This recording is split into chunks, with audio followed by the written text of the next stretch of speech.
పచ్చటి అడవులు నెత్తుటి మరకలతో ఎర్రబారుతున్నాయి. ఎందరో తల్లుల కడుపు కోత, మరెందరో పెళ్లాల పుస్తెల తాళ్లు తెగిపడుతున్నాయి. వాళ్లు బలహీనపడుతున్నారు అన్న నిర్లక్ష్యంతో వీళ్లు బలైపోతున్నారు. పోలీసులు ఇలా వరుసపెట్టు నేల కొరుగుతుంటే వైఫల్యం ఎక్కడున్నట్టు? తాజా ఘటనలో లోపం ఎక్కడుంది? పాపం ఎవరిది?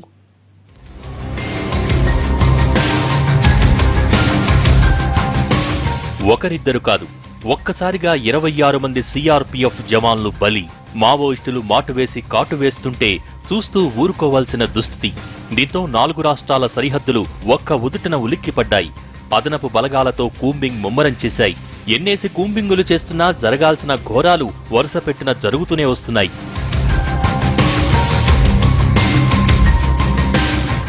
అది 24/4/2017 ఆంధ్ర సరిహద్దు రాష్ట్రం ఛత్తీస్గఢ్లోని సుక్మా జిల్లాలో సిఆర్పీఎఫ్ జవాన్లపై ఉన్నట్టుండి దాడి జరిగింది. పచ్చని ప్రకృతి నడుమ తుపాకీల మోత మోగింది. దట్టమైన అడవిలో అలజడి చెలరేగింది. ఆర్తనాదాలు, హాహాకారాలు, విప్లవ నినాదాలతో కొండ మారుమోగిపోయింది. ఈసారికి బలైంది మాత్రం సిఆర్పీఎఫ్ జవాన్లు. కూంబింగ్లో భాగంగా ముందుకు సాగుతుండగా ఒక్కసారిగా మందుపాత్ర పేలింది. దీంతో పెద్ద ఎత్తున జవాన్లు కన్నుమూశారు. తేరుకునేలోగా తూటాల వర్షం కురవటంతో భారీగా ప్రాణనష్టం జరిగింది. మావోయిస్టులు చేసిన ఈ దాడిలో సిఆర్పీఎఫ్కు చెందిన 26 మంది జవాన్లు మృత్యందగా 7 గాయపడ్డారు. మరో 8 మంది ఆచూకీ దొరకలేదని ధృవీకరించారు పోలీసులు.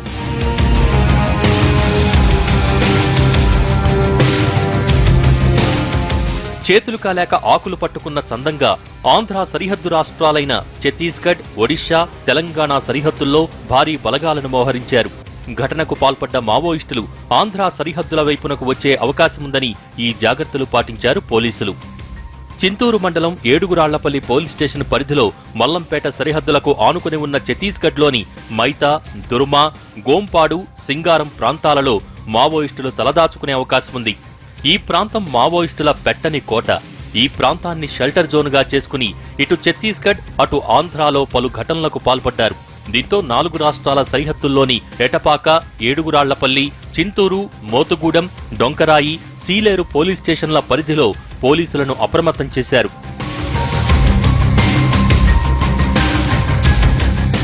ఎన్ని కూంబింగులు చేసినా మావోయిస్టుల నెత్తుటి దాహాన్ని ఆపలేకపోతున్నారు.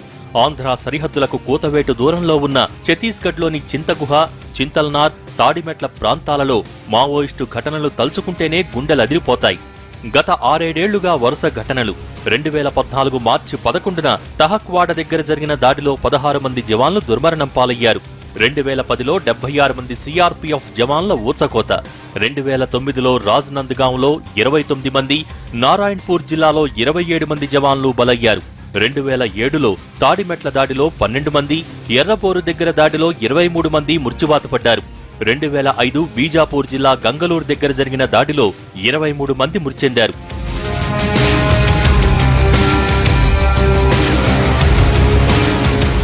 పదే పదే మావోయిస్టుల ఉచ్చులో చిక్కుతున్నారు పోలీసులు. నిఘా వర్గాలు హెచ్చరిస్తున్నా అంబుష్లో ఇరుక్కుని తమ ప్రాణాలు కోల్పోతున్నారు సిఆర్పీఎఫ్ జవాన్లు.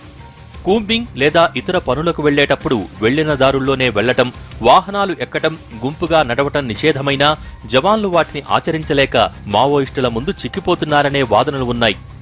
తాజాగా జరిగిన ఘటనలో పల్లెవాసుల్లా వచ్చి జవానుల రాకపోకలు ముందుగానే పసిగట్టారు. అదను చూసుకుని దాడికి పాల్పడ్డారు. పోలీసులేమో వాళ్లు బలం కోల్పోతూ వస్తున్నారని లైట్ తీసుకుంటుంటేను నర్సింగపేటకు చెందిన పుల్లయ్యను మట్టుబెట్టారు మావోయిస్టులు. ఇలా ఎప్పటికప్పుడు తమ ఉనికి బలపడేలా విరుచుకుపడుతూనే ఉన్నారు. ఆ ఇన్సెంటివ్ కావాలి. ఇది నాది అన్న భావం ఉంటేనే ఏ మనిషి అయినా బాగా కష్టపడతాడు, ఫలితాలు తీసుకొస్తాడు. దాని మీద సరైన రీతిలో పన్నులు ఉండాలి, అక్రమాలు చేయకుండా మార్గాలు ఉండాలి, పేదరికం పోయేట్టుగా ప్రభుత్వ విధానాలు ఉండాలి, విద్య ఆరోగ్యాన్ని అందించడం కానీ, కష్టంలో వాళ్ళు ఆదుకోవటం కానీ, ఆర్థిక అసమానతలు మరీ పెరగకుండా జాగ్రత్తగా ఉండాలి. అంతేగాని ఆర్థిక అసమానతలు ఉండకూడదన్న పేరుతో సంపదే తీసిపారేసి, వ్యక్తికి పనిచేసే అవసరమే తీసిపారేసి, పనిచేయాలని ఉత్సాహాన్ని తీసిపారేస్తే అది నడవదని ప్రపంచమంతా రుజువు అయిపోయింది. మన దురదృష్టం ఏంటంటే మన దేశంలో ఇంకా ఈ మావోయిస్టులు ఇంకా ఇతరులు పూర్తిగా విఫలమైనటువంటి సిద్ధాంతాన్ని పట్టుకుని ఏదో అద్భుతాలు చేస్తూ ఉంటున్నారు. మావో దేశంలోనే గతి లేదు. ఇటు ఇన్ఫార్మర్ల అడ్డు తొలగిస్తూనే అటు పోలీసులను ఉచ్చులోకి దించుతున్నారు. చింతూరు మండలం పేగ, అల్లిగూడెం, ఏడుగురాళ్లపల్లి మధ్య ఎన్నో చోట్ల పోలీసులను లక్ష్యంగా చేసుకుని మందు పాత్రలు అమరుస్తున్నారు. చెట్లు నరకటం, కందకాలు తవ్వి రహదారులను దిగ్బంధనం చేయటం లాంటి కార్యకలాపాలకు పాల్పడుతూ అనేక మారణ హోమాలు సృష్టిస్తున్నారు. ఒక్కోమారు తమ దళ సభ్యులను సైతం కోల్పోతున్నారు. ఇటీవల చింతూరు మండలం బొడ్డుగూడెం దగ్గర మందు పాత్ర అమర్చే క్రమంలో 2 దళ సభ్యులు మృత్చెందటమే కాదు, మరో దళ సభ్యుడు కాలు విరిగి పోలీసులకు చిక్కాడు. అయినా సరే మావోయిస్టుల దూకుడు తగ్గటం లేదు. బలహీనపడ్డారన్న సంకేతాలిస్తూనే తమ బలం చాటుకుంటున్నారు మావోయిస్టులు. వరుస ఘటనలను బట్టి చూస్తే పోలీసులు, సిఆర్పీఎఫ్ దళాలు చేస్తున్న ప్రయత్నాలు ఫలితాలనిస్తున్నట్టే తెలియటం లేదు. గత 5-6 ఏళ్లలో సుమారు 200 మంది జవాన్లు మృతి చెందిన విధం చూస్తుంటే ఎవరు బలపడ్డారో, ఎవరు బలహీనపడుతున్నారో తెలుసుకోవచ్చని అంటున్నారు విశ్లేషకులు.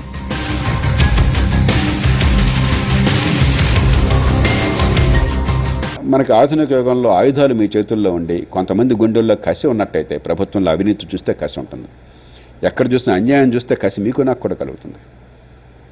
అడ్డదిడ్డంగా ప్రజల సొమ్ములు తినిపారేయడం ఎన్నో 1-2 సందర్భాల్లో నేను కూడా టీవీలో ఈ సర్వశిక్ష అభియాన్లో నిధులు నిరుపేద పిల్లలకి గవర్నమెంట్ స్కూళ్ళల్లో ఖర్చు పెట్టాల్సిన డబ్బులు కూడా తినేశారని చెప్పంటే నాకు కూడా కోపం వచ్చి ఒక క్షణంలో ఆవేశం పట్టలేక ఈ నక్సలైట్లు ఏం చేస్తున్నారు, వీళ్ళు ఇలాంటి వాళ్ళని ఎందుకు వదిలేస్తున్నారని అంటే అది పరిష్కారం అని కాదు. మనకు సహజంగా ఎన్నో సందర్భాల్లో ఖర్చు వస్తుంది ఈ దేశంలో జరుగుతున్న పరిణామాలు చూస్తే. దానికి పరిష్కారం తుపాకీ కానే కాచాలి. ఎన్ఏసీ ఎన్కౌంటర్లు జరుగుతున్నా, మరెంతగా కూంబింగులు కొనసాగుతున్నా వాటిలో శాస్త్రీయత లోపిస్తోందని చెప్పక తప్పటం లేదు. పోలీసులు తీసుకోవలసిన జాగ్రత్తలు తీసుకోవటం లేదు.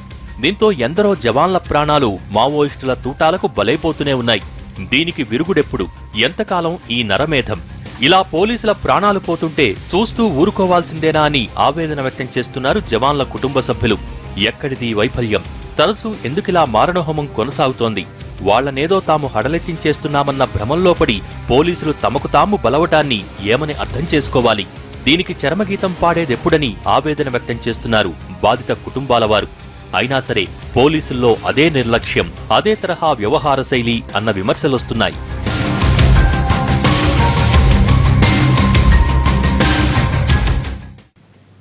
మూడు 300 మంది మావోయిస్టులు చుట్టుముట్టి 30కి పైగా మృతులకు కారణమైన పరిస్థితులు ఇంత జరుగుతుంటే నిఘా వర్గాలు ఏం చేస్తున్నట్లు? అసలు ఈ ఘటన ఎలా జరిగింది? ఆ సమయంలో జవాన్లు ఏం చేస్తున్నట్టు? మావోయిస్టులు ఎలా విరుచుకుపడ్డారు?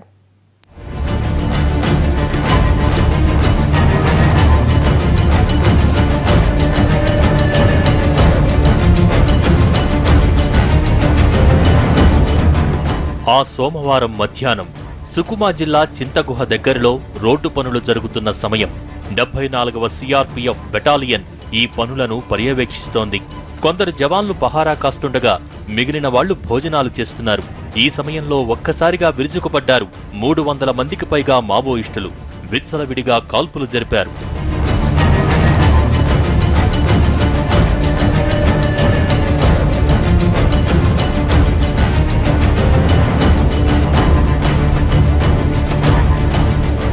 మావోయిస్టు ప్రభావిత జిల్లాల్లో అభివృద్ధి పనులకు పెద్ద ఎత్తున నిధులు మంజూరయ్యాయి.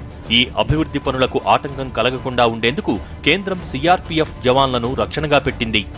90 మంది వరకు ఉన్న జవాన్లు ఉదయం నుంచి పహారా కాసి మధ్యాహ్నం భోజనాలకు కూర్చున్నారు. వీరి కదలికలపై నిఘా పెట్టిన మావోలు ఒక్కసారిగా విరుసుకుపడ్డారు. దాడితో దెబ్బతిన్న భద్రతా బలగాలు తేరుకుని ఎదురు కాల్పులకు దిగాయి. గాయపడ్డ వాళ్లను ప్రత్యేక హెలికాప్టర్లో రాయపూర్, భద్రాచలం ఆసుపత్రులకు తరలించారు. వీరిలో కొందరి పరిస్థితి విషమంగా ఉంది.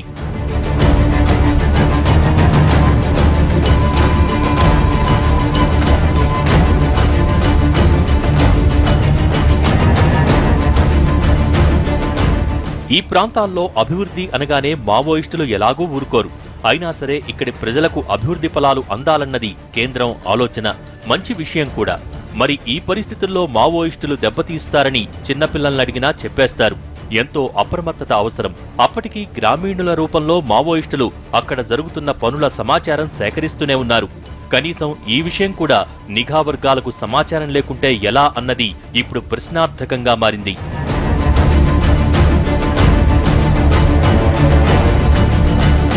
ఇండ్లు కట్టించినా, భగవంతులు కట్టించినా వాడు నక్సలైట్గానే ఉంటాడు. సో నువ్వు తుడిచిపెట్టలేవు భావజాలాన్ని. కానీ ఈ ప్రాబల్యాన్ని తగ్గించగలుగుతాం. దీనివల్ల నేను చెప్పిన ఈ 7-8 ఈ ప్రాంతాల్లో దండకారణ్యం కోర్ ఏరియాలో డెవలప్మెంట్ యాక్టివిటీస్ టేకప్ చేయాలి.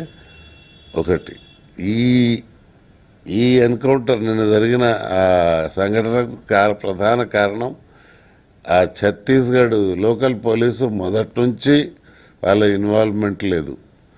మాకేం అక్కర్లేదని సిఆర్పినో బిఎస్ఎఫ్లోనో పిలుచుకొచ్చి వాళ్ళకి ఒప్పచెప్పి వాళ్ళు జారుకుంటున్నారు పోలీసు వాళ్ళు. ఈ 4-5 ఘటనలు ఛత్తీస్గఢ్లో ఎక్కడ కూడా లోకల్ పోలీసు చచ్చిపోయిన దృష్టాంతాలు లేవు. భద్రతగా వెళ్లిన వాళ్లకే భద్రత లేకుంటే ఇక సామాన్యుల పరిస్థితేంటి? ఒకరిద్దరైతే పర్లేదు, 300 మంది మావోయిస్టులు వచ్చారంటే వాళ్ళీ ప్రాంతంలో ఎంత బలంగా ఉన్నట్టు. అయినా సరే నిర్లక్ష్యంతో వ్యవహరించడమేంటి? ఇప్పుడొచ్చి ప్రధాని, హోంమంత్రి మీ త్యాగాలు వృధా కావని నక్సల్స్ పాలసీని పునఃసమీక్షిస్తామనటంలో అర్థమేంటి? ఇన్నాళ్లు ఏం చేస్తున్నట్టు? ఇదేం ఇప్పుడే వచ్చిన సమస్య కాదు. గత కొన్నేళ్లుగా మావోయిస్టులు ఈ ప్రాంతంలో భద్రతా బలగాలను దెబ్బతీస్తూనే వస్తున్నాయి. అయినా సరే అదే నిర్లక్ష్యం.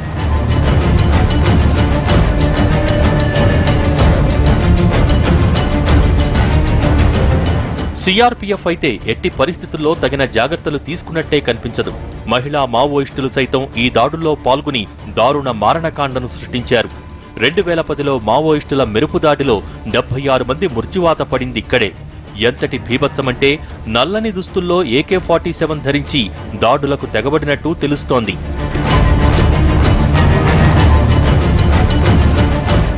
ఎత్తైన ప్రాంతం నుంచి కాల్పులు జరిపి జవాన్లను చెదరగొట్టారు. తర్వాత ఇదే అదునుగా భావించి కాల్పులు జరిపారు. అంతేకాదు, మృతి చెందిన జవాన్ల నుంచి ఆయుధాలను పట్టుకెళ్లారు. మావోయిస్టు ప్రభావిత ప్రాంతమని ముందే తెలుసు. ఏదో ఒక స్కెచ్ వేస్తారని ఊహించటం పెద్ద కష్టమేం కాదు. ఈ విషయం దృష్టిలో ఉంచుకుని దెబ్బకు దెబ్బతీసే కనీస ఏర్పాటు కూడా చేయలేదు 74వ సిఆర్పీఎఫ్ బెటాలియన్ సభ్యులు. ఎదురు కాల్పుల్లో కొందరు మావోయిస్టులు చనిపోయి ఉండవచ్చు. కానీ తామెంతో అలర్ట్ గా ఉన్నామని, తమను దెబ్బతీయటం మీకంత తేలిక కాదన్న బలమైన సంకేతాలను ఇవ్వలేకపోయారు. ఇటు ఇంటెలిజెన్స్ తో పాటు అటు ఇక్కడ కాపు కాస్తున్న సిఆర్పీఎఫ్ బలగాలు కూడా అప్రమత్తంగా ఉండలేకపోయాయి.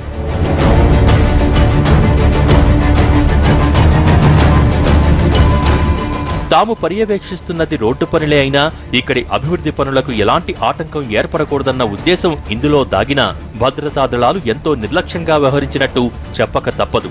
ఇక్కడికొచ్చింది కేవలం సెక్యూరిటీకి కాబట్టి అంతటితో సరిపెట్టినట్టు తెలుస్తోంది. ప్రత్యేకించి ఒక పథకమేదీ అమలు చేసినట్టు కనిపించడం లేదు. అంతేకాదు, మావోయిస్టుల విషయంలో అనుసరించాల్సిన కనీస జాగ్రత్తలను కూడా పాటించలేదు. ఈ విషయంలో మావోయిస్టులే ఎక్కువ పవర్ఫుల్ గా ఇక్కడ ఎదురు కాల్పులు జరపటం అన్న ఒక్క మాట తప్ప ఎదురు దెబ్బ తీసినట్టే కనిపించదు. అసలు ఆ ఉద్దేశంలోనే భద్రతా బలగాలు ఉన్నట్టు తెలియటం లేదు.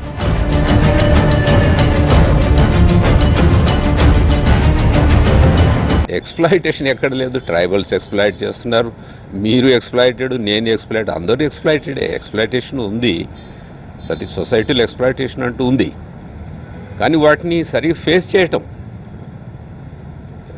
అవసరం. ఈ ఎక్స్ప్లాయిటేషన్ ఉందని చెప్పి ప్రతి ఒక్కడు వెపన్ తీసుకుంటే ఇంక సొసైటీ అంత అనార్కీ వస్తుంది. సో ఎక్స్ప్లాయిటేషన్ని కరెక్ట్ చేయటం కేవలం వెపనరీయే కాదు కదా, కేవలం వైలెన్సే కాదు. నక్సలైట్స్ కూడా ఇది ఆలోచించాలి. ఎక్స్ప్లాయిటేషన్ని తగ్గించడానికి, రూపుమాపించడానికి వేరే మార్గాలు ఉన్నాయి. అప్పటికీ మావోయిస్టులు ఈ ప్రాంతంలో పోలీసు ఇన్ఫార్మర్లను హతమార్చడం, మందు పాత్రలో అమర్చడం లాంటి కార్యకలాపాలకు పాల్పడుతున్నట్టు తెలుస్తూనే ఉంది. దళ సభ్యుడొకడు పోలీసులకు చిక్కాడు కూడా. ఇలాంటి వాళ్ల నుంచి సమాచార సేకరణ చేసి అప్రమత్తంగా ఉన్నట్టే తెలియటం లేదు. ఇప్పుడు 4 రాష్ట్రాల సరిహద్దులను అప్రమత్తం చేయటం వల్ల ఉపయోగమేంటి అన్నది విమర్శకుల అభిప్రాయంగా తెలుస్తోంది. కనీస జాగ్రత్తలను పాటించకపోవటమేంటి? ఇటీవల మావోయిస్టుల కార్యకలాపాలు యాక్టివ్గా ఉన్నాయని తెలిసి కూడా జవాన్లు అప్రమత్తంగా లేకపోవడంతోనే ఇంతటి దారుణమైన దాడి జరిగిందని అంచనా వేస్తున్నారు.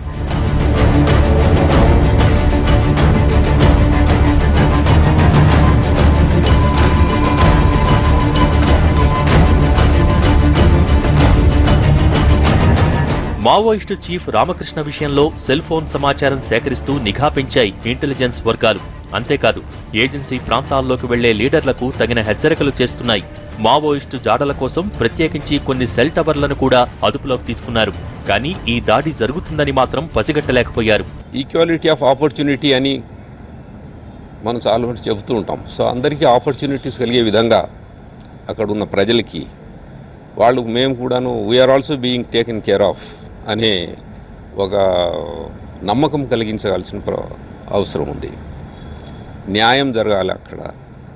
కేవలం వెల్ఫేర్ మెజర్సే కాదు, న్యాయం కూడా జరగాలి. అన్యాయాలు ఉన్నప్పుడు ప్రతి ఒక్కడు ఎదిరించడానికి ట్రై చేస్తాడు. సో అలాంటి సిచ్యువేషన్ రాకుండా చేయటం ఒకటి.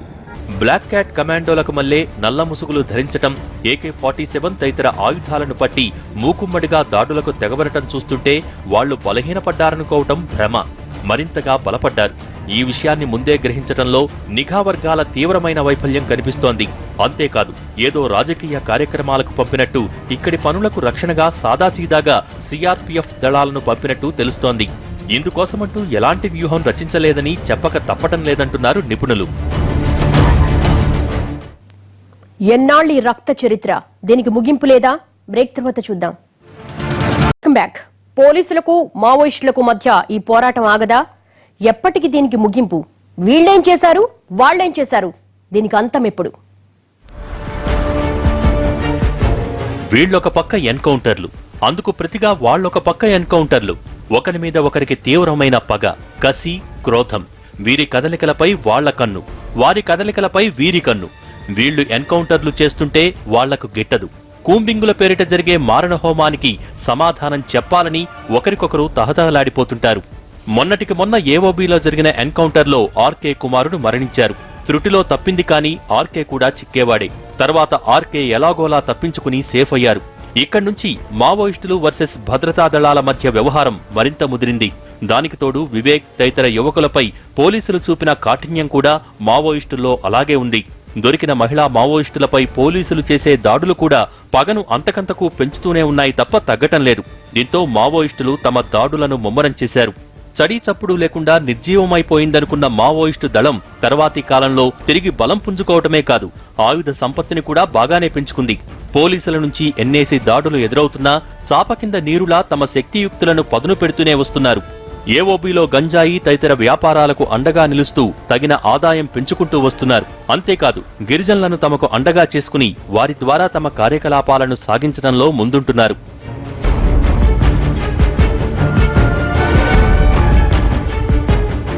అసలు వీరికి గిరిజన ప్రాంతాల్లో అభివృద్ధి జరగటం అంటే ఇక తమ పని అయిపోయినట్టుగా భావిస్తారు. అందుకే ఇలాంటి దాడులు చేస్తుంటారు. ప్రస్తుతం మనం చూస్తున్నాం, ఇదే ప్రధాన రహదారి. బుర్కాపాల్ చింతా గుహకు సంబంధించినటువంటి ప్రధాన రహదారి పనులు కొనసాగుతున్నాయి. అయితే ఇవి ప్రతిసారి కూడా నక్సలైట్లు ఈ పనులను అడ్డగిస్తున్నారు. అలాగే కల్వర్టుల దగ్గర బాంబులు పెట్టి పెద్ద ఎత్తున విధ్వంసానికి పాల్పడుతున్నారనేటువంటి దానికి సంబంధించి కొద్ది రోజులుగా సిఆర్పిఎఫ్ జవాన్లు ఇక్కడ భద్రతకు సంబంధించి వాళ్ళు ఉంటున్నటువంటి పరిస్థితి మనకు కనిపిస్తుంది. సుమారు నిన్న కూడా 100 మంది సిఆర్పిఎఫ్ జవాన్లు ఈ పనులకు సంబంధించి ఆటంకం కలగకుండా భద్రతాపరమైనటువంటి చర్యలకు సంబంధించి ఇక్కడ వచ్చారు. ఆ తర్వాత వాళ్ళు మధ్యాహ్నం సమయంలో సేద తీర్చుకునేందుకు కొద్దిగా అటువైపు వెళ్ళినటువంటి క్రమంలో నక్సలైట్లు ఒక్కసారిగా మెరుపు దాడికి దిగినటువంటి పరిస్థితి. ఆయుధాలు ఉన్నప్పటికీ కూడా వాళ్ళు కొంత అలర్ట్గా లేకపోవడం వల్ల ఇమీడియట్గా నక్సలైట్లు మెరుపు దాడికి దిగడంతో 25 మంది సిఆర్పిఎఫ్ జవాన్లు, కానిస్టేబుళ్ళు, హెడ్ కానిస్టేబుళ్ళు, ఎస్ఐలు, అలాగే 3 ఇన్స్పెక్టర్లు కూడా హతమైనటువంటి వారిలో ఉన్నారు. కాబట్టి భద్రతకు సంబంధించి, రోడ్డుకు సంబంధించిన భద్రతను చర్యలు తీసుకునేటువంటి క్రమంలో సిఆర్పిఎఫ్ పోలీసులు బలి కావడం అన్నది ఆ సిఆర్పిఎఫ్ వాళ్లలో జీర్ణించుకోలేనటువంటి పరిస్థితి. ఇలాంటి కల్వట్టులకు సంబంధించి కూడా అనేకం ఉన్నాయి. ఛత్తీస్గఢ్ పరిసర ప్రాంతాలన్నిటి దగ్గర కూడా నక్సలైట్లు ఈ రకంగా కల్వట్టుల కింద బాంబులు పెట్టడం, డిటోనేటర్లు పెట్టడం అనేటువంటిది పరిపాటిగా మారింది. పోలీసులు కానీ రాజకీయ నాయకులకు సంబంధించి వాహనాలు వీటిపైన వెళుతున్నప్పుడు ఆ బాంబులు పేలడం ద్వారా పెద్ద ఎత్తున ప్రాణ నష్టం కలుగుతుంది అనేటువంటి వ్యూహంతోనే ఈ కల్వట్ల కింద బాంబులు పెట్టేటువంటి పరిస్థితి కొనసాగుతుంది. ఎక్కడ చూసినా కూడా కల్వట్టుల విషయంలో మాత్రం నిర్లక్ష్య ధోరణి కనిపిస్తోంది. అవి బాంబులతో పేలినటువంటి దృశ్యాలు మాత్రం చాలా స్పష్టంగా కనిపిస్తున్నటువంటి పరిస్థితి ఉంది. మరి ఛత్తీస్గఢ్లో ఇది పోలీసులకు ఒక పెద్ద దెబ్బ, మరి ఎదురు దెబ్బ. దీన్ని తట్టుకొని నిలిచే విధంగా పోలీసులకు ఆత్మస్థైర్యం నింపే విధంగా ప్రభుత్వాలు ఏ విధంగా వ్యవహరిస్తాయన్నది మనం చూడాల్సి ఉంది. ఇలా మావోయిస్టులు తమకు ఆయువు పట్టైన ప్రాంతాల్లో ప్రభుత్వ అడుగులు పడటం ఎంతమాత్రం సహించలేని పరిస్థితికి చేరుకున్నారు. అందుకే ఇలాంటి చర్యలకు పాల్పడుతున్నారని అంచనా వేస్తున్నారు.